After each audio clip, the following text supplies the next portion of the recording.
Bonsoir à toutes et à tous. Bienvenue dans cette édition d'information au sommaire. Lancement officiel à Conakry du projet d'appui à la gouvernance locale dans sa phase 2. C'est un programme de l'ANAFIC à travers le ministère de l'administration du territoire et de la décentralisation. La cérémonie a connu une forte mobilisation des amis, des partenaires techniques et financiers de la Guinée. Et puis ce 14 mars, le monde célèbre la journée mondiale du rein, un organe vital pour l'organisme humain.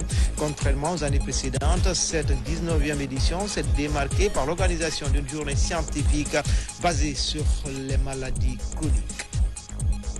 Enfin, je vous amène à Dinguira et plus précisément à Kansatomicide. Sur place, les vice-ressortissants et résidents font des prouesses. À ce jour, plusieurs infrastructures sociales de base sont réalisées pour appuyer la politique de développement de l'État. Voilà pour le sommaire. Encore une fois, bonsoir à tous. Lancement officiel à Conakry du projet d'appui à la gouvernance locale dans sa phase 2. C'est un programme de l'ANAFIC à travers le ministère de l'administration du territoire et de la décentralisation. La cérémonie a connu une forte mobilisation des amis, des partenaires techniques et financiers de la Guinée. C'est le Premier ministre qui a officié la rencontre. Hadi Kamara. Le gouvernement procède au lancement du projet d'appui à la gouvernance locale dans sa phase 2. C'est un projet de 81 millions de dollars américains signé entre la Guinée et le groupe de la Banque mondiale. Il vise à réduire l'extrême pauvreté en République de Guinée tout en articulant des dynamiques susceptibles de renforcer les dispositifs de gestion locale. Cette seconde phase du PAGL se penchera sur les aspects liés à la sauvegarde environnementale et sociale, la prévention contre les violences basées sur le genre et la gestion des réclamations. Dans cette configuration, l'ANAFIC apportera son soutien technique pour que les collectivités intègrent les questions au moment de l'élaboration de leur plan de développement local. La Banque mondiale continue d'appuyer l'Agence nationale de financement des collectivités locales et les collectivités elles-mêmes avec de l'assistance technique dont elles ont besoin. Cette seconde phase mettra l'accent sur l'intégration de la résilience climatique dans la planification du développement local en impliquant les communautés dans l'identification des impacts locaux du changement climatique et dans la mise en œuvre des mesures d'adaptation. Nous contribuerons aux objectifs de la contribution nationale déterminée de la Guinée. La gouvernance locale prend en compte des dimensions socio-économiques et facilite la construction des relations citoyennes autour des projets de développement. Il n'est pas superflu d'affirmer que notre politique de décentralisation constitue un modèle de gouvernance et de pratiques citoyennes qui peuvent être citées en exemple. C'est pourquoi, depuis près de 25 ans, nous avons toujours bénéficié de manière continue de l'accompagnement des partenaires techniques et financiers à l'effet de réduire les disparités locales et promouvoir l'inclusion sociale. À cet effet, l'un des partenaires privilégiés de notre pays en matière de développement local reste le groupe de la Banque mondiale. Les résultats obtenus dans la première phase du projet nous donne l'espoir que cette deuxième phase qui fait l'objet de lancement aujourd'hui va enregistrer les mêmes performances durant sa mise en œuvre. La mobilisation du financement de cette deuxième phase du projet pendant l'exécution de la première dénote l'intérêt que les autorités guinéennes et la Banque mondiale accordent à l'amélioration du cadre de gouvernance de nos collectivités ainsi que le développement économique et social à la base. Le chef de l'État, le général Mamadi Doumbouya, s'inscrit dans cette dynamique qui renforce des capacités des populations à la base pour qu'elles se prennent en charge. C'est dans cette optique que le Premier ministre, chef de gouvernement, salue la vision du président de la République en matière de construction de la gouvernance locale. La présence de l'État à travers des services de base est une nécessité pour assurer la cohésion sociale et le bon vivre ensemble. Et c'est également très important, lorsqu'on voit ce qui se passe un peu partout dans le Sahel, qu'une gouvernance locale vertueuse, efficace, financé et suivi permet d'avoir la paix et la stabilité. Désormais, il faut que les bases sachent, notamment au niveau des collectivités locales, c'est à elles de se gouverner par elles et pour elles-mêmes. Avec le lancement de cette deuxième phase du projet d'appui à la gouvernance locale, les 356 collectivités de l'intérieur du pays vont bénéficier des outils nécessaires pour la gestion des ressources permettant de développer leur localité. Toujours dans l'agenda du chef du gouvernement, Baouri a reçu en audience ce jeudi les différentes plateformes syndicales du pays. Les responsables de la classe ouvrière étaient venus échanger avec le locataire du palais de la Colombe de Boulbinet sur la situation actuelle que traverse le pays. Au sortir de l'audience, le secrétaire général de la CNTZ s'est prêté aux questions de la presse. On a fait un tour d'horizon de notre plateforme revendicative, notamment le cas des contractuels, des enseignants, notamment aussi notre orientation au niveau du Conseil national du dialogue social. Parce qu'en fait, c'est cette institution qui est chargée de recevoir toutes les parties prenantes, notamment le gouvernement, le patronat et le mouvement syndical, pour pouvoir résoudre les problèmes du monde du travail ou pour pouvoir accompagner, n'est-ce pas, les problèmes qui ne sont pas résolus au niveau des protocoles d'accord. C'est ce que nous avons discuté.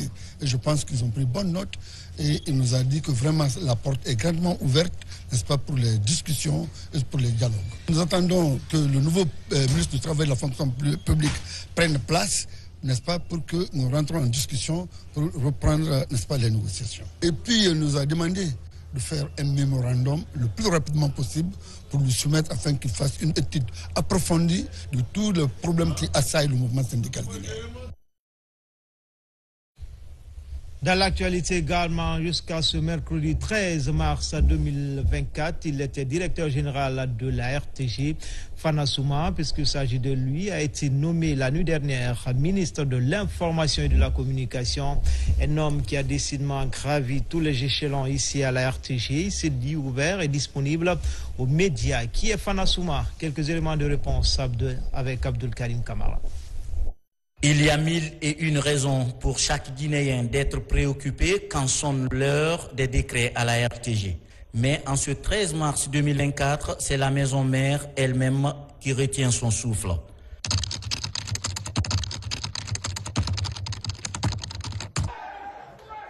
À cet instant précis, un groupe de travailleurs de la RTG exulte après cette phrase.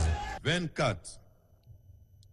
Ministre de l'Information et de la Communication, Monsieur Fana Souma. Le monsieur Maison Fana Souma obtient une fois de plus la confiance du chef de l'État, le général Mamadi Doumbouya. Désormais, le présentateur virtuose est ministre de l'Information et de la Communication. Je tiens à remercier monsieur le président de la République, le général Mamadi Doumbouya, chef de l'État, chef suprême des armées, à travers lui le Premier ministre, qui ont eu confiance en moi en me nommant ministre de l'Information et de la Communication. Je mesure parfaitement la portée de cette mission. Je tiens également à dire merci à l'ensemble des travailleurs de la RTG. La mission qu'on me confie, c'est la mission des médias. Ce n'est pas seulement les médias, disons, publics, c'est aussi les médias privés. Donc je ne souhaite pas être ministre seulement de la RTG que je connais parfaitement, mais c'est aussi l'ensemble des médias.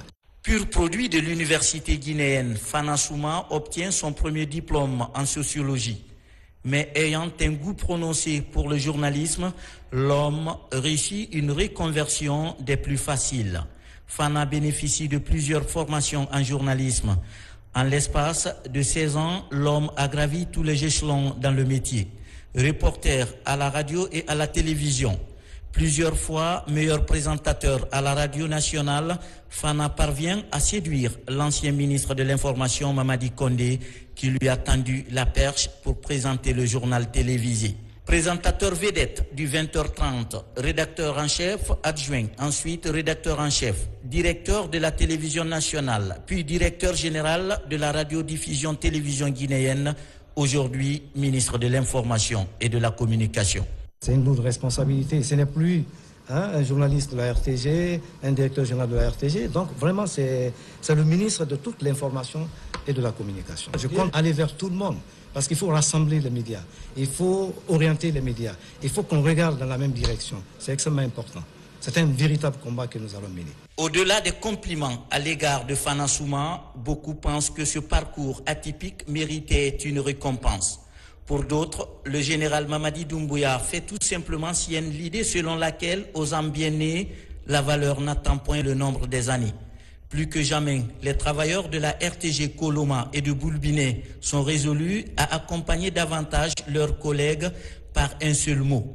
Force à toi, Ntafana, dans tes nouvelles fonctions de ministre de la République. Une promotion qui sonne comme une récompense de la patience et de la passion. Yaya Kairaba Kaba occupe désormais les fonctions de ministre de la Justice, garde des Sceaux. Le remplaçant de Charles-Alphonse Wright remercie les autorités et promet de continuer le combat en faveur d'un véritable état de droit. Ce magistrat de profession d'une riche carrière à son actif, plusieurs diplômes et attestations acquis en Guinée et à l'étranger. Le parcours de l'homme avec Tierno Younoussaba. Yaya Kairaba Kaba, très connu dans le milieu judiciaire, devient le 4e ministre de la Justice sous le CNRD. Le promu était magistrat de parquet et a gravi tous les échelons. Diplômé de l'université de Conakry en 1980, Yaya Kairaba Kaba a occupé les fonctions de juge de paix, procureur de la République et procureur général. Il était jusque-là inspecteur général et porte-parole du ministère de la Justice. J'adresse toute ma reconnaissance au Tout-Puissant qui m'a permis d'être hissé à ce niveau. Je remercie du fond du cœur le chef de l'État, chef suprême des armées, le général Mamadi Doumbouya, pour m'avoir investi de son inestimable confiance. Je remercie ma famille, mes 2 parents tout d'abord, qui très tôt ont su m'inculquer le sens de l'honneur, de la dignité et de la rigueur. Car ce résultat auquel je suis parvenu aujourd'hui n'aurait pas pu être réalisé sans l'apport des uns et des autres.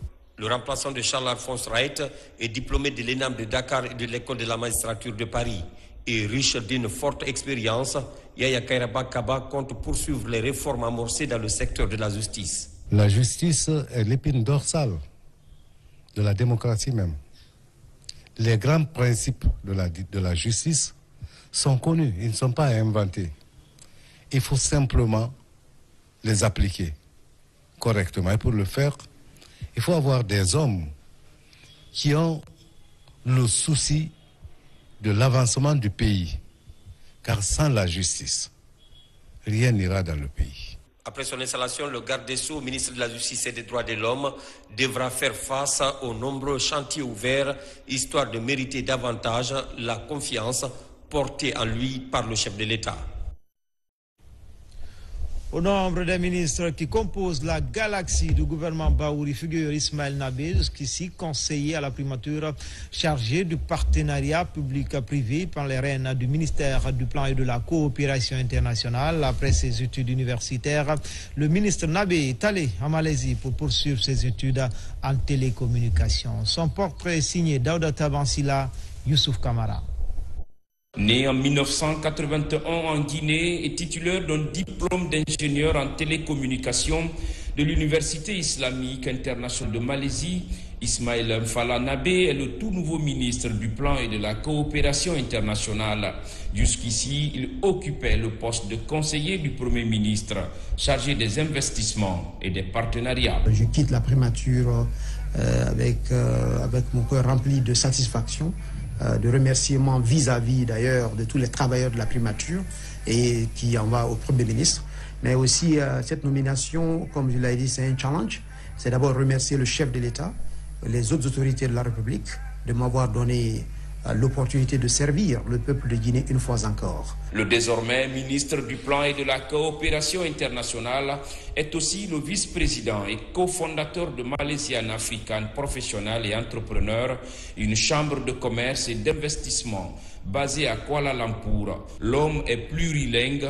Aux nouveaux collaborateurs, il demande une collaboration franche en vue de relever les nombreux défis qui l'attendent. Nos amis, les partenaires sont nos amis, c'est les amis de la République de Guinée qui veulent qu'on avance ensemble. Il y a les partenaires bilatéraux, multilatéraux, il y a les dons, il y a les fonds. Tout ça, nous devons nous asseoir avec le cabinet, avec tout le ministère pour essayer d'avoir un résultat. Encore dans son bureau de conseiller ce matin, le ministre Ismaël Nabé reçoit quelques travailleurs de la primature venus lui souhaiter bonne chance dans sa nouvelle aventure.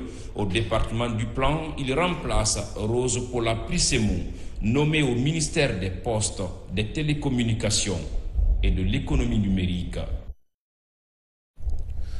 Au ministère de l'économie et des finances, c'est Mourana Souma, jusque-là directeur du Trésor et de la comptabilité publique, qui remplace Moussa Sissé. C'est un produit de l'université guinéenne qui hérite de cet important portefeuille. Il a passé toute sa carrière au sein de l'architecture et opérationnelle du Trésor. Son portrait avec Mamadi Gassama. Jusque-là directeur général du Trésor et de la comptabilité publique, Mourana Souma est désormais le ministre de l'économie et des finances. À travers ce décret, il bénéficie ainsi de la confiance du chef de l'État dans le cadre de la relance d'une économie fortement impactée récemment par l'explosion du dépôt pétrolier de Kaloum. C'est un sentiment de réconfort et de joie pour la confiance placée à ma modeste personne par le président de la République, le général Mamadi Doumbouya.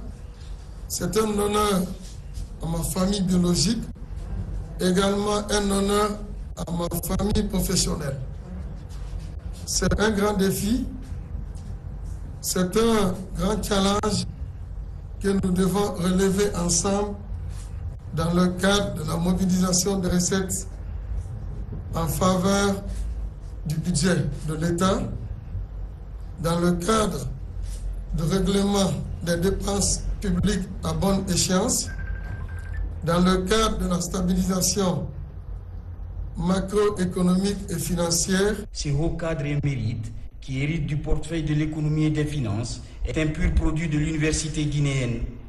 De Pride Finance en 1999, en passant par les services des impôts en 2003, avant d'être chargé d'études à l'agence comptable centrale du Trésor, le jeune économiste a gravé tous les échelons de l'architecture opérationnelle du Trésor et de la comptabilité publique. Il a également contribué à l'élaboration des manuels de procédure des recettes non fiscales et le traitement des opérations bancaires.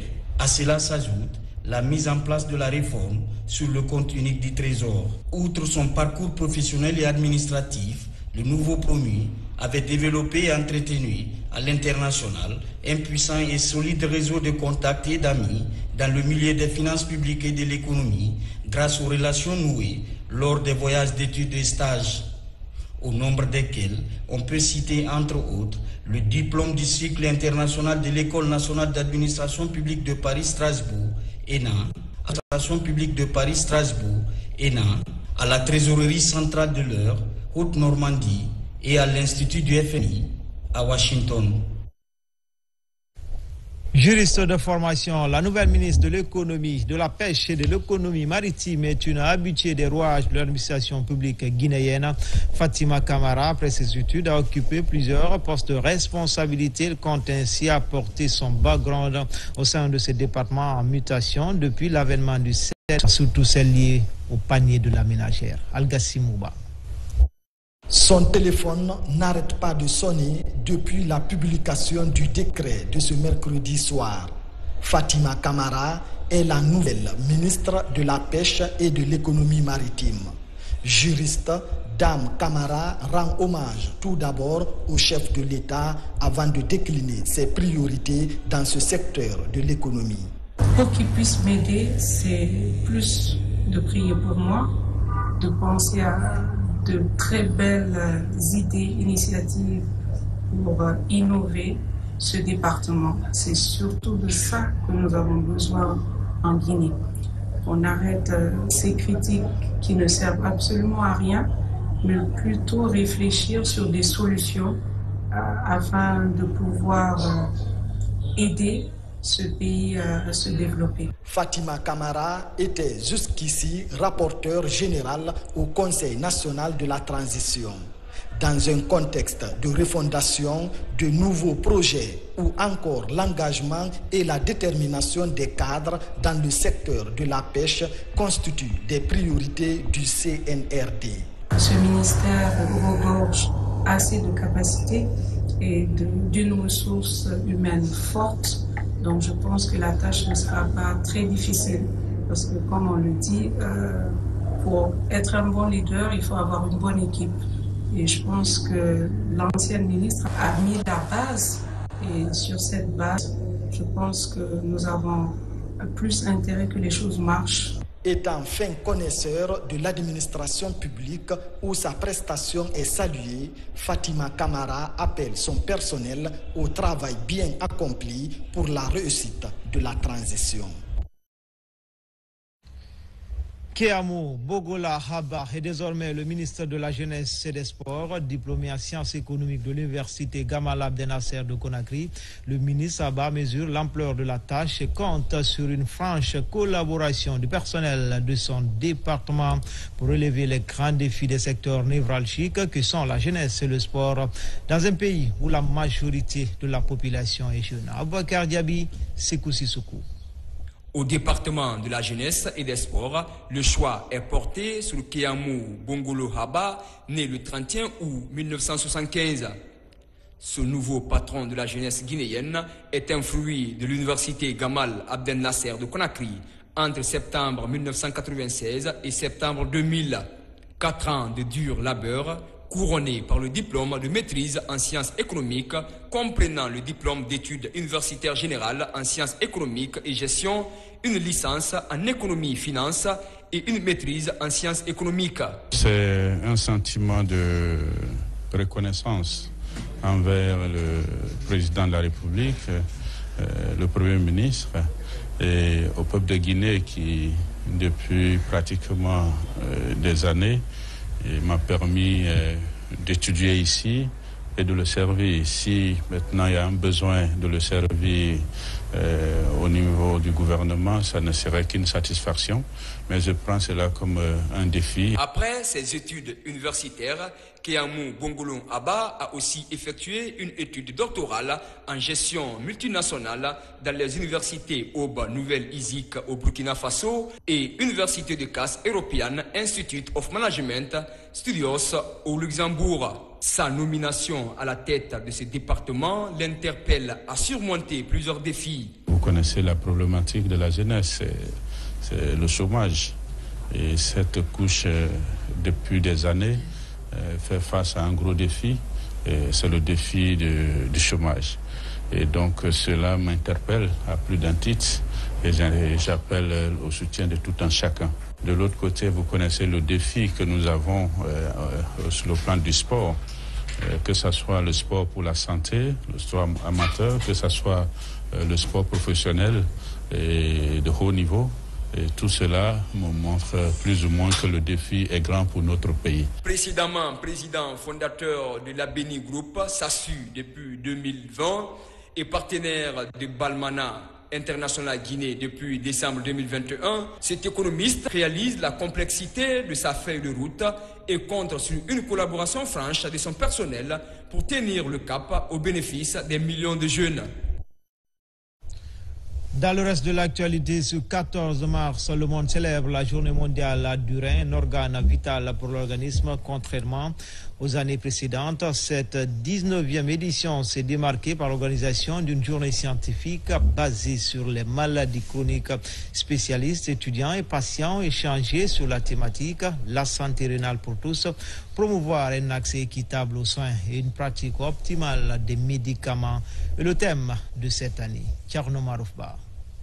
C'est en 2006, sur l'initiative des fondateurs, Fédération et Société internationale de néphrologie, que la journée mondiale du rein a été programmée. En Guinée, c'est en 2009 qu'elle a été célébrée pour la première fois par le ministère de la Santé et la Société guinéenne de néphrologie. Cette 19e célébration de la Journée mondiale du rein est une occasion pour les spécialistes d'intensifier les informations sur les maladies rénales chroniques.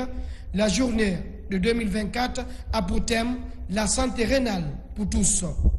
Le thème de cette année fait référence au fait qu'on diminue la disparité des moyens diagnostiques et thérapeutiques entre les pays développés et les pays moins développés. Nous invitons ainsi toute la population, d'une part, à préserver leur santé globale par la pratique quotidienne d'exercice physique, éviter des substances toxiques pour les reins, avoir une alimentation moins salée, moins sucrée et moins grasse, consommer des fruits et des légumes au quotidien, boire suffisamment d'eau chaque jour entre 1,5 litre à 2 litres, assurer une bonne hygiène corporelle et du milieu environnant. Au cours de cette journée dédiée aux reins, de sensibilisation sur l'utilisation des médicaments chez les insuffisants rénaux chroniques, le rôle de l'infirmier dans la prise en charge des incidents et la diététique d'un patient en insuffisance rénale ont été présentés. L'objectif visé est d'informer et de sensibiliser l'opinion nationale et internationale sur la fréquence de plus en plus élevée des maladies rénales chroniques, de leur gravité et du coût extrêmement élevé de leur prise en charge. Or, ces maladies rénales, bien qu'étant silencieuses, peuvent être détectées précocement et leur évolution ralentie, voire stoppée par des médicaments et des règles hygiéno-diététiques simples. En Guinée, selon les données hospitalières, plus de 200 patients sont dialysés en 2024. À l'échelle mondiale, l'insuffisance rénale chronique touche plus de 850 millions de personnes, causant plus de 3,1 millions de décès en 2019. Le projet Notre Santé apporte son expertise dans la lutte contre la résistance aux antimicrobiens. Une journée de sensibilisation est organisée dans ce sens dans une université privée de Conakry. Les étudiants en médecine et pharmacie sont les principales cibles de cette campagne. Hadia Toubari. La résistance aux antimicrobiens, c'est le sujet qui retient les attentions. Dans ce temple de savoir, une spécialiste en bactériologie explique aux étudiants les dangers liés à l'utilisation irrationnelle des antibiotiques. Elle met en avant la vente illicite des faux médicaments et la prise injustifiée des antibiotiques qui augmentent les conséquences néfastes de la problématique de santé publique, tant sur le plan de la santé humaine qu'animale. Aujourd'hui, cette résistance vraiment pose d'énormes soucis parce qu'on a peu de molécules et ces molécules que nous avons, on est en train de les griller aussi.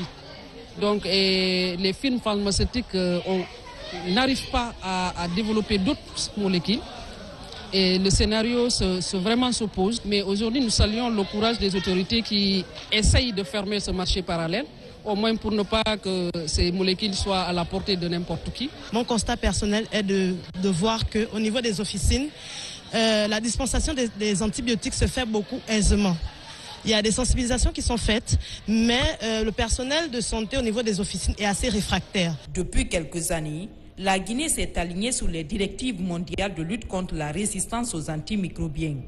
Dans son plan multisectoriel de lutte, la sensibilisation et l'information constituent des priorités.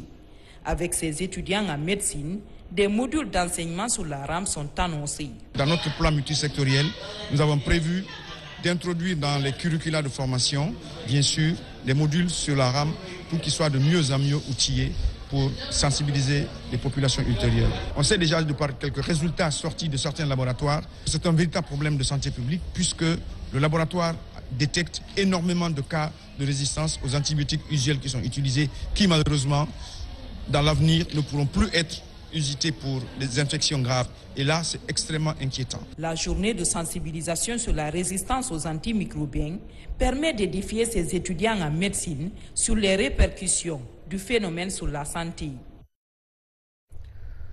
Les tracasseries routières préoccupent le gouvernement. Une mission du Conseil guinéen des chargeurs était récemment sur le terrain pour sensibiliser les acteurs de la chaîne logistique de transport. Le corridor Bundo-Fourdo a été choisi pour cette opération.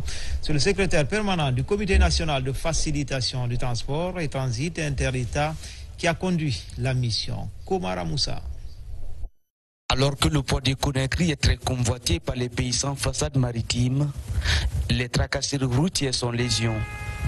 Pour endiguer le phénomène, cette mission du Comité national de facilitation des transports et transit routier inter-État est sur le terrain pour sensibiliser les usagers. Ici à Sanoya, tous les maillons de la chaîne logistique des transports sont invités. Le message porte sur le respect des règles de la circulation et les différentes conventions ratifiées par la Guinée dans le cadre de la libre circulation des personnes et de leurs biens. L'une des missions essentielles du Comité national de facilitation, c'est de veiller à l'application des conventions relatives à la réglementation du transport routier de personnes et de leurs biens, mais aussi la convention qui est relative au transit routier inter-État de marchandises. Les échanges sont francs et directs, l'occasion pour chaque partie d'étaler ses préoccupations. On nous fatigue en matière du volume. Et il y avait une convention qui a été faite avec l'État. À ce niveau, nous respectons les 4,50 m. Mais les agents ne le font pas. Pour nous, douaniers, quand un conducteur refuse d'obtempérer, nous supposons automatiquement qu'il est en fraude. Et quand il est en fraude, nous mettons une pourchasse contre lui. Nous nous faisons assister par les gendarmes le plus souvent. Après Sanoya, direction groupement spécial de la gendarmerie routière de Frigati. Le message et les préoccupations sont identiques. De chaque côté, des engagements sont pris et les réclamations tombent dans de bonnes oreilles. Même exercice dans ce commissariat central de Koya, où le secrétaire permanent insiste sur le respect du contenu des conventions. À Kindia, pas de problème majeur. Transporteurs et agents routiers coopèrent bien. Seulement, les usagers sont inquiétés par la montée des coupures de route et les forces de sécurité rassurent. Nous sommes prêts à les accompagner dans tout ce qui est transport inter-État en respectant les conventions qui existent. C'est la première campagne de sensibilisation de ce comité depuis 2022. Cet instrument très efficace qui facilite et assiste les chargeurs nationaux est composé de toutes les structures concernées par le commerce et transit en Guinée. À présent, je vous amène à Dinguiraï, plus précisément à Kansato Miside. Sur place, les fils résidents et ressortissants font des prouesses à ce jour. Plusieurs infrastructures sociales de base sont réalisées pour appuyer la politique de développement de l'État. En plus de ces actions, ils prennent en charge certains cadres pour assurer le service minimum dans les domaines éducatifs et sanitaires. Abdoulaye Ningelande Diallo, de retour de Kansato Miside.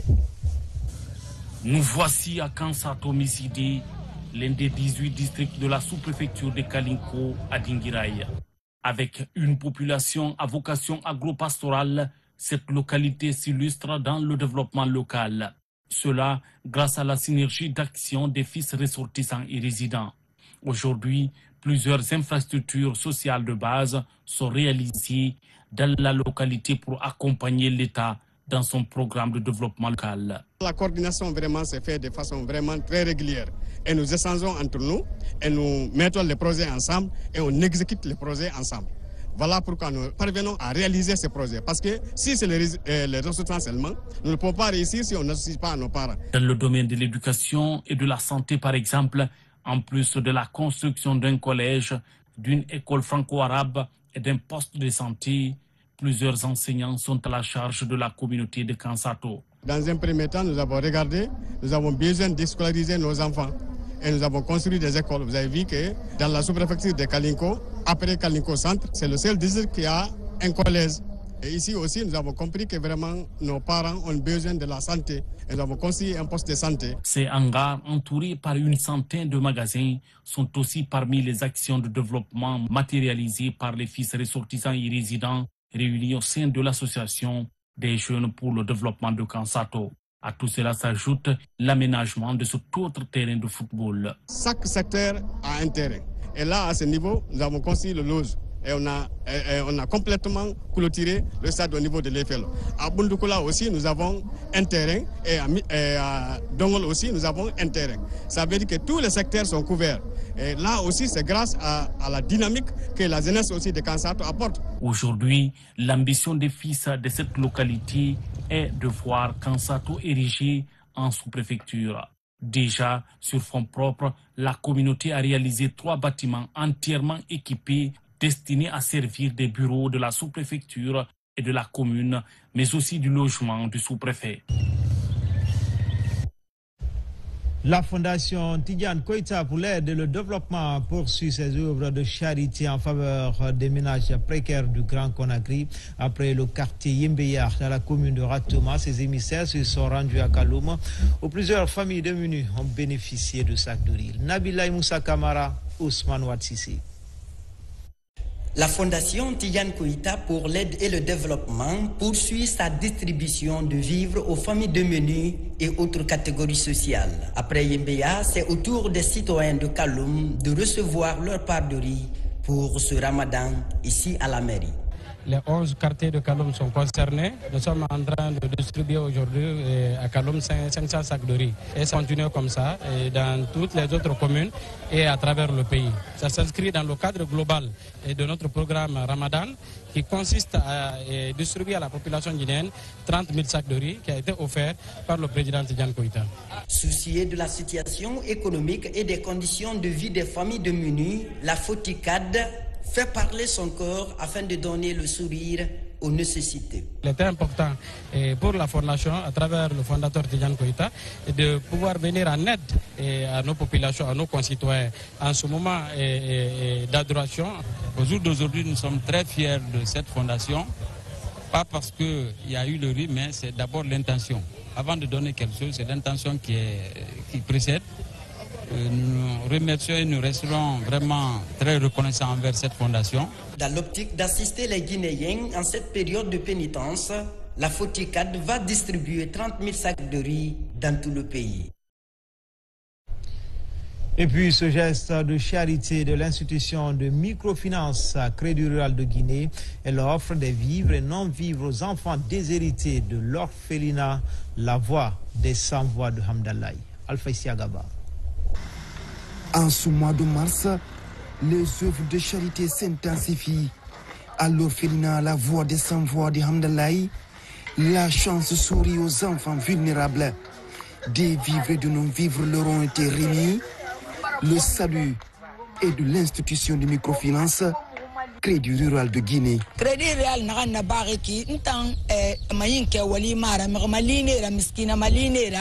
Je remercie Crédit Rural pour ce don. La joie est de trop.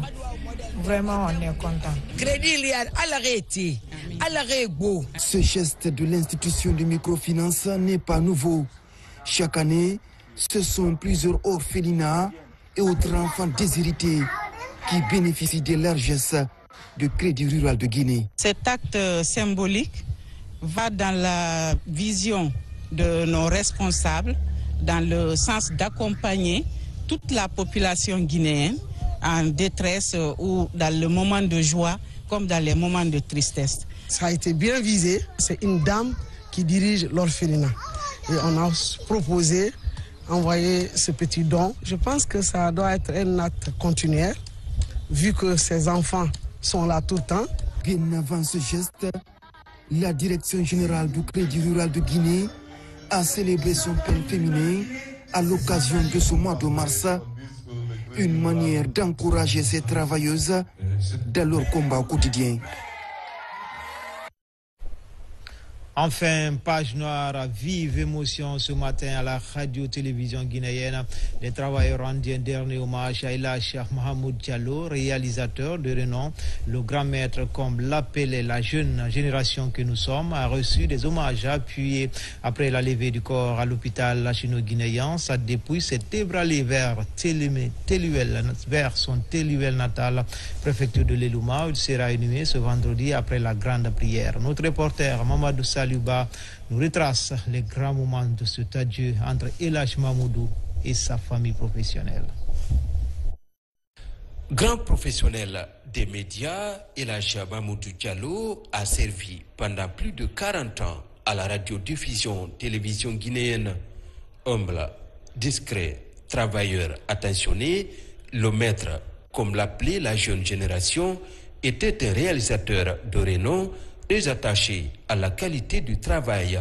Ancien responsable des programmes de la télévision 2, Boulbiné, Elhadji Mamoudou Diallo est décédé le samedi dernier de suite d'un arrêt cardiaque.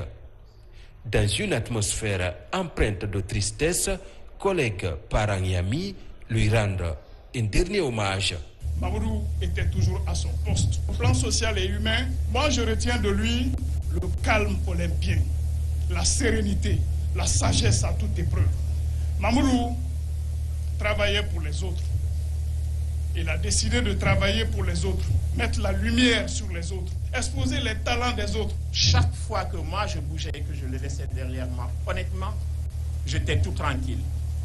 Parce que finalement, il était devenu tellement professionnel que je n'avais aucun problème, je n'avais pas de soucis. Quand on a fait transférer tout le monde à Koloma, Elhadji Mamoudou a accepté de rester avec moi à Boulbiné.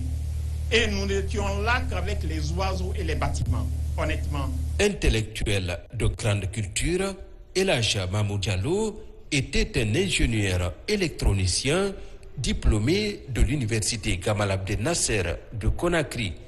Serviable, désintéressé, le natif de Sagalé était un travailleur. Je ne l'ai jamais vu élever le temps. Et Dieu sait que depuis son arrivée à la RTG, j'ai été à côté de lui. Mahmoud voue un respect religieux à tout le monde, grand, petit, responsable ou agent. En ces moments difficiles, nos pensées vont avec vous et votre famille. Votre père était un homme remarquable, un modèle de courage et de dévouement. Son héritage perdurera à travers les vies qu'il a touchées et les souvenirs qu'il a créés. Homme de l'ombre, Elhadji Mamoudou Diallo a réalisé plusieurs grandes émissions de la télévision nationale et a encadré plusieurs jeunes réalisateurs.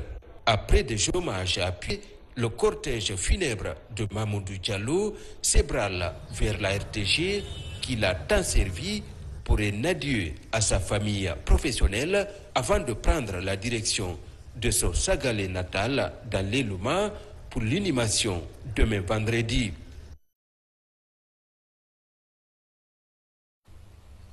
Dors en paix, grand maître, que la terre de Guinée que tu as tant aimé et servi te soit légère. Amen.